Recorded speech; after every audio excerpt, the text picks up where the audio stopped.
அப்போ மற்றதெல்லாம் கெட்ட துணியா சார்? இல்லை, அப்படி கிடையாது. அப்படி டெஃபினேஷன் கிடையாது. அதாவது ஒரு ஐடியல் ஃபேப்ரிக் அப்படின்னு சொல்கிறோம் இல்லையா, ஐடியல் நிட்டட் ஃபேப்ரிக் அப்படிங்கிறதுனுடைய டெஃபினேஷன் தான் இது.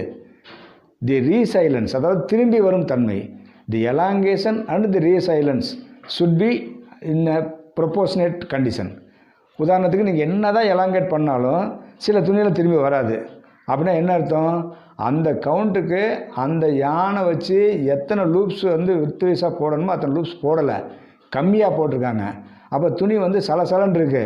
அதனால் நீங்கள் என்ன பண்ணுறீங்க, இழுத்தீங்கன்னா 20 இன்ச்சு இழுக்கும்போது 30 இன்ச்சாக இழுத்தீங்கன்னா அது 25 வந்து நின்றுக்கிறோம். அதுக்குள்ளே வராது உங்களுக்கு. ஸோ இந்த மாதிரியான ஒரு ஸ்டேட்டஸ் இருக்கிற துணிகள் இருக்குது. சில துணி இருக்குது இழுக்கவே முடியாது. நீங்கள் 20 இன்ச்சு 30 இன்ச்சுக்கு இழுக்கவே முடியாது. 20 இன்ச்சு துணியை வந்து நீங்கள் 25 இழுக்கிறதே கஷ்டம். என்ன காரணம்னா, தேவைக்கு அதிகமாக லூப் போட்டாங்க. தேவைக்கு அதிகமாக லூப் போட்டாங்க.